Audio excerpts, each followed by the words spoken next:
A word on leadership.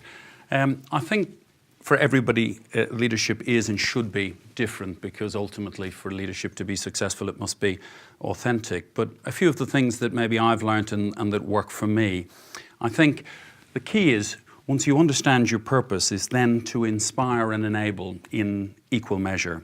You know, when I was appointed the CEO at O2, I stood in the atrium in front of our colleagues and described my job as chief cheerleader and chief storyteller.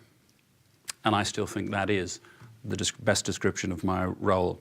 And I think to achieve success in that, what I try to do is I try to focus on, for me, what are the three key constituencies: our customers, our people, and our responsibility to society. And then align each of those under that single unifying purpose of wanting to make a difference.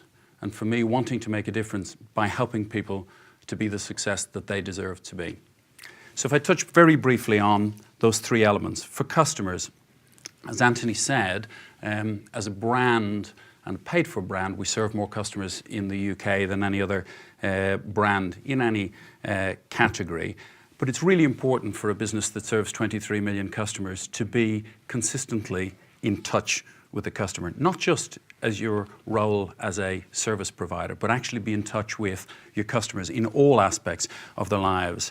So whether that be the fact that they're suffering in the recession, whether it be the fact that they're tired of suffering in the recession and want some escapism and some enjoyment, whether they want to celebrate with London and with Britain in the success of the Olympics, it's really important that we're in touch with all of those things, because at the end of the day, the reason why we're relevant is your remote control for your life is your mobile phone. And that wasn't something that I first said, but Hans Schnuck back in the day with Orange. So for me, there's no better way to keep in touch in that way than through social media.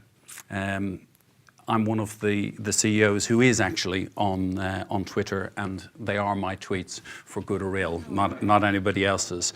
So I set aside some time during the day, every day, and much sometimes to the annoyance of my colleagues, always last thing at night, just to check in, see what's on the feed, see what people are saying on Twitter and on the blogs, and just make sure that we're staying in touch.